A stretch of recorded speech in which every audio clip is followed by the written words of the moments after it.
सभी भाइयों को नमस्कार। मैं अशोक जरोठिया।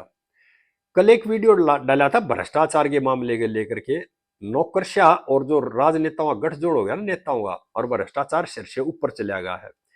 उस वीडियो में कई भाइयों ने आप अपने कमेंट्स डाले, कईयों ने उसको जातिवाद से जोड़ दिया। उन भाइयों से मेरी करबद्ध प्रार्थना है, उसको जातिवाद से मत जोड़ो। देश का भला और आपका भला जब होगा जब सब हम इकट्ठे होकर के इन भ्रष्ट लोगों के खिलाफ आवाज उठाएंगे, इनकी भ्रष्टाचार की शिकायत करेंगे और इनको सीधा करेंगे। जब आम आदमी को राहत मिलेगी, देश में शांति आएगी और जब आपकी बेरोजगारी दूर होगी। वर्ग में मत बटोर ना बांटो। नेता सबके हैं और हम जो सांसद चुनते हैं वो सबके सांसद है, एक वर्ग के नहीं है। देश के सभी लोगों के सांसद है वे, और सभी के नौकरशाह हैं। लेकिन इन्होंने क्या किया, भोले वाले लोगों को गुमराह कर लिया और वर्गों में बांट दिया। इस बीमारी से बाहर निकल जाओ। आपको मैं बताना चाह रही हूं, भ्रष्टाचार की देश में इंतहा हो चुकी है। हर रोजाना कोई न कोई नौकरशाह पकड़ा जाता भ्रष्टाचार के मामले में, और उनके खिलाफ एक्शन क्यों नहीं होता? क्योंकि जो शासन में बैठे लोग, जो नेता है, वो भी भ्रष्टाचार में लीन है, जुड़ रहे हैं इनसे। नहीं तो हमारे संविधान में आर्ट 311 जो सेक्शन है वो ये कहती है, अगर किसी पर इस तरह का आरोप लगता है तो सरकार एक नोटिस देकर उसको तुरंत बर्खास्त करती है नौकरी से। लेकिन हर महीने दो तीन ऐसे बड़े बड़े अधिकारी पकड़े जाते हैं और बर्खास्त के नाम पर जीरो है एक्शन जो है। जो 2 दिन पहले पंजाब के डीआईजी पकड़े हैं रोपड़ रेंज के, जिसके घर सीबीआई ने रुपए गिनने के लिए मशीन मंगानी पड़ी थी। इतने रुपए मिले उस घर से। 7.5 करोड़ रुपए नगद मिले हैं, 2.5 किलो सोना मिला है, 26 घड़ी मिली है विदेशी एक तरह से, जो कई कई लाख रुपए कीमत थी घड़ी की, और 50 प्रॉपर्टी कागज मिले हैं। और प्रॉपर्टी बड़ी बड़ी, 4 हथियार मिले हैं और 100 कारतूस मिले हैं। हथियार जो अधिनियम के तहत अगर उनकी जांच करी जाए तो वहां भी गलत पाएंगे। आर्म्स एक्ट का भी नियमों का उल्लंघन किया गया है, और जो पैसे रखने हैं उनका भी नियमों का उल्लंघन किया है। और जो संपत्ति बनाए टोटली भ्रष्टाचार से बना रखी है। यह सभी देशवासियों को एक बात और बताना चाह रहा हूं, जो भुल्लर साहब है डीआईजी जो पकड़े गए हैं, ये विक्रम मजीठिया थे ना, जिस पर ड्रग कारोबार का आरोप लग गया था, इसकी एसआईटी बनाई थी पंजाब सरकार ने। उस एसआईटी के चीफ भी बने थे। और जो आदमी इतना भ्रष्ट हो वो किस तरह की इन्वेस्टिगेशन फेल कर देगा? इस एंगल से भी देखो इन लोगों को। और यह भी नहीं हो सकता, अभी इतना बड़ा अधिकारी इतने बड़े बड़े रिश्वत ले रहा है, इतने बड़ी काम कर रहा है, और प्रदेश के मुख्यमंत्री को और गृह मंत्री को ना पता हो। लेकिन ये सब पता है क्योंकि खेल में ये लोग भी शामिल हैं। महाराष्ट्र के थे कि गृह मंत्री में आरोप लगा था, और वही कमिश्नर कह रहा था हर महीने इतने लाख रुपए दिया अगर बाहर वालों से इकट्ठे करके, और पद भी गया था उनका। तो इस विषय में बहुत चिंता और सोच करने की जरूरत है। और पंजाब जो प्रांत है ना, वो बॉर्डर स्टेट है, वहां तस्करी होती है ड्रग्स की, नशे की, और कई काम होते हैं। तो ये अधिकारी अगर शामिल होता है, देश की सुरक्षा एक तरफ अखंडता के लिए खतरा है इन लोगों से। इन पे हमने आवाज उठानी पड़ेगी, वर्गों में नहीं बटना, एक होना पड़ेगा। और गरीब आदमी का, आम आदमी का भला जब होगा जब हम वर्गों में ना बट करके इन लोगों से सवाल जवाब करेंगे। मैं यहां आपको एक बात और बता दूं, महाराष्ट्र में एक इगतपुरी कस्बा है, वहां पर आईजी रैंक के 5-6 अधिकारी सीबीआई ने पकड़े हैं। काम क्या कर रहे थे? एक कॉल सेंटर चलवा रहे थे जो क्रिप्टो करेंसी वगैरह का, जुए सट्टा इस तरह काम कर रहे थे। और उस कॉल सेंटर से ये 5-6 आईजी 5-5-6 लाख रुपए महीने की रिश्वत लेते थे हर महीना। यानी कि देश के जो नौजवान बच्चे हैं उनको गलत कामों में धकेल रहे थे रिश्वत ले गए। पुलिस का काम, पुलिस के अधिकारियों का काम है देश में शांति व्यवस्था काम करना है, देश को अपराध मुक्त करना है, लेकिन ये खुद अपराध कराने में शामिल सीबीआई ने पकड़े हैं। इसी तरह से उड़ीसा कैडर के आईएएस अधिकारी थे 1983 बैच के, जगदानंद नंद पांडा। 2009 अगस्त में उनका एक कुलीग पकड़ा गया रिश्वत लेता। उसकी तलाशी हुई तो उसके घर से बहुत ज्यादा पैसे मिले। उसके बाद उसका इंसाफ हुआ तो जगदानंद पांडा का नाम भी जो आईएएस था उसका नाम ले दिया उसने। और पांडा आईएएस जी ने क्या कराया, अपनी सर्विस रिवॉल्वर ली, अपने घर गया उड़ीसा, अपने पिता को गोली मार के पिता की हत्या करी, अपनी 2 बहनों की हत्या करी, अपने बेटे गोली मारी थी, बेटा बच गया भगवान की दास से, और अपना खुद सुसाइड कराया था। मामला क्या था? सिर्फ भ्रष्टाचार। क्यों? भ्रष्टाचार में नाम आ गया था। इसी तरह से कुछ दिन पहले आपने बेरा होगा, यूपी के जो आईएएस अफसर थे उसके घर छापा पड़ा था, उसके खुद बेटे ने किया था, आपने क्या जरूरत है, और उसके परिवार का जो हाल हुआ वो सबने पता है। और यूपी के महानिदेशक पद के जो एक अधिकारी थे उनका भी ये हाल होया, यानी कि रोजाना कोई न कोई अधिकारी पकड़ा जा रहा है, और हम उस बात को जोड़ रहे हैं फिर जाति वर्ग के हिसाब से। ये देशवासियों भाई बिल्कुल गलत बात है। ये जो कहानी हो रही है ना, ये जो कुछ लोग हैं, कुछ तो सरकारों में बैठे हैं, कुछ नौकरशाह, इनने मिलजुल कर आप मेरे को बचाओगे मैं आपको बचाऊंगा, इस तरह खेल कर रखा है, देश की जनता को रखा गुमराह। हमारे संविधान में क्लियर 311 सेक्शन है, उसमें बता रखा है अगर कोई सरकारी नौकर कोई गलत काम करता, गलत आरोप लगता, तो सरकार उसको डिसमिस कर सकती है नोटिस दे करके।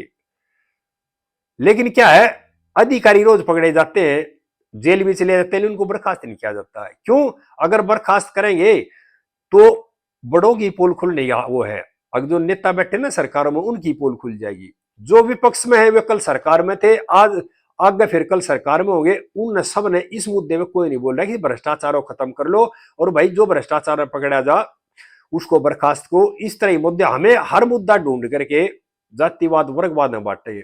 इसी तरह से हरियाणा में दो जो सुसाइड हुए हैं पुलिस अधिकारी हो गए, उसमें भी इन चतुर नेताओं ने आप अपना स्वार्थ देखा और आप अपना जो फायदा तलाशा, और कुछ आदमी चले गए एएसआई के घर पे और कुछ आदमी चले गए आईपीएस के घर पे। जो नुकसान हुआ, जो पीड़ा झेली, जो दुख हुआ वो तो है उन परिवारों को, या लॉस हुआ उस पुलिस विभाग को जो कि प्रांत का विभाग है। लेकिन इन लोगों ने अपनी राजनीति करी अपने स्वार्थ के हिसाब से। मेरा ये मूल जो कहना है, वर्ग और इस तरह से मत करो इस चीज को। और ये जो अधिकारी है ना, हर दूसरे तीसरे दिन पकड़े जा रहे हैं, इनको बर्खास्त क्यों नहीं किया जा रहा? जेल भी जा रहे हैं लेकिन सस्पेंड कर देंगे, फिर ये तनख्वाह भी ले जाएंगे, कुछ दिन के बाद ये 80% तनख्वाह लेंगे और नौकरी भी करते रहेंगे। कुछ देर के बाद पूरी तनख्वाह ले लेंगे, बहाल हो जाएगी जी, केस चल रहा है कोर्ट में और केस डिसाइड हुआ 20-20 साल में, जब से सरकारी खजाने से तनख्वाह लेंगे ये और नौकरी करने लग जाएंगे, उसके बाद सरकारी सुख सुविधा का एंजॉय भी करेंगे। सरकार ने चाहिए इन लोगों के खिलाफ तुरंत कड़ा एक्शन लेकर इनको बर्खास्त किया जाए, लेकिन सरकार बर्खास्त क्यों नहीं कर रही? उनको अपना डर है, सीधी बात यह है। अगर भाई कभी थारी पोल ना खुल जाए, और ये कहानी होते होते देश में बिल्कुल यानी कि भ्रष्टाचार सिर से ऊपर जाने लग गया, और ये हर रोज इस तरह की घटनाएं हो रही ना। मैं यहाँ सभी भाइयों को एक बात और बताना चाह रहा हूं, ये जो घटनाएं हो रही है धीरे धीरे हरियाणा में जो 2 घटनाएं हुई हैं, ये तो जो आने वाला तूफान है ना उसकी को आगाह कर रहा है हमारे को, ये तूफान और जबरदस्त आएगा। और जो भाई भ्रष्टाचार में लिप्त है, चाहे नौकरशाह या छोटी नौकरी वाले हैं, उनको मैं क्लियर बात बताना चाह रहा हूं, भ्रष्टाचार की कमाई का जो मजा है ना आप सिर्फ 25 साल ले सको। 25 साल के बाद घड़ा भर जाता है और पाप का घड़ा फूटा गया, जो फूटेगा ना आपने जो भ्रष्टाचार से कमाया उसको साथ लेके ही जाएगा, लेकिन जो बाप दादा की कमाई ना उसने भी ले जाएगा वो। ये सत्य है, जिस भी अधिकारी को देख लो और रिटायरमेंट के बाद भी देख लियो, जिसने भ्रष्टाचार से पैसा कमा रखा है या तो कोई जिसको दे रखे उधार वो मार जाएगा, नहीं तो आपके जो परिवार का जो बंटवारा होगा, बच्चे को संपत्ति बांटे, जब परिवार का पतन होगा, लेकिन पतन निश्चित है। काम और आपकी शांति का जीवन जब भी होगा जब आप ईमानदारी से नौकरी करेंगे। या मैं सभी देशवासियों को और खासकर नए नौकरशाहों को बताना चाह रहा हूं, पहले जो आईपीएस अधिकारी थे ना वो भ्रष्टाचार में लिप्त नहीं थे जितनी स्पीड से अब हो गए। पहले के जो आईपीएस अधिकारी थे जो अपने जिले में कप्तान लगते थे, अपने जिले के एसपी लगते थे, डीसीपी लगते थे, वो अपने जिले के एरिया से शॉपिंग भी नहीं करते थे, अपनी पत्नियों को भी कहते थे दूसरे बाजार से खरीद के लेना सामान भी। अभी कभी ये ना लग जाए अभी ये कप्तान की पत्नी है या कप्तान साहब है या कोई साथ में मुलाजमान कभी नहीं ले जाते थे। क्यों? अभी आरोप ना लग जाए अभी ये सस्ता लिया होगा या बार्गेनिंग करी होगी, क्योंकि वह इज्जत को एक नंबर पर रखते थे और अपना जो वेतन मिलता था उसमें गुजारा करते थे। लेकिन अब टोटली क्या हो गया, हर आदमी तनख्वाह पे ध्यान ना देकर भ्रष्टाचार पे ध्यान और अपार संपत्ति बनाने के उसकी होड़ में लगा हुआ है। और यही मेन कारण है जो बेरोजगारी बढ़ रही है, अपराधी जो है वो ज्यादा बढ़ रहे हैं, अपराध ज्यादा बढ़ रहे, टोटल मिलाकर कुल है भ्रष्टाचार की देन है। और मैं यहां सभी देशवासियों को एक बात और बताना चाह रहा हूं, अगर जितने भी ये बड़े बड़े अधिकारी पकड़े जा रहे हैं, और एक नहीं कई ने सुसाइड कर लिए। कई महीने पहले रिटायर्ड डीजीपी की पत्नी ने चक्कू से कई चक्कू मारकर अपने पति का मर्डर किया था। वो भी संपत्ति का बंटवारा था। अब भाई वाह कह रही थी उसको दे दर, वो कह रहा था नहीं दूंगा, ये रोड़ा था। यानी कि अगर मान लो भ्रष्टाचार की संपत्ति ना होती, संपत्ति खाली थोड़ी होती या पेंशन पेंशन में गुजारा होता तो ये विवाद गरमाता ही नहीं। लेकिन विवाद क्यों? अपार संपत्ति थी, बंटवारे का रोड़ा। सभी भाइयों से प्रार्थना है, एक तो हमने नजर रखनी है खासकर नौकरशाहों वर्ग के आधार पर ना बढ़ने का, नहीं तो यानी कि सिर से ऊपर तक आ गया भ्रष्टाचार।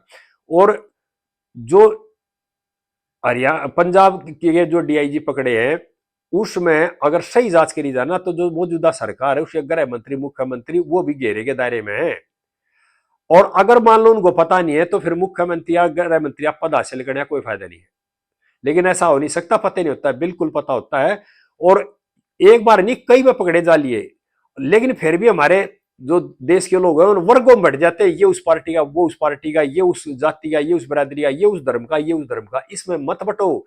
गरीब आदमियों का भला जब होगा, देश की बेरोजगारी जब खत्म होगी, जब ये चंद लोग है ना, कुछ लोग राजनीति में, कुछ लोग नौकरशाह हैं, इनसे सवाल जवाब करेगी देश की जनता और इनके बारे में सोचेगी, जब जाकर देश का भला भी होगा, देश के आम आदमी का भला भी होगा। आगे इस तरह की बातें भाई फिर बताऊंगा। इस वीडियो को ज्यादा ज्यादा शेयर कर दियो और मेरे चैनल को भाई सब्सक्राइब भी कर लियो। जय हिंद देशवासियों।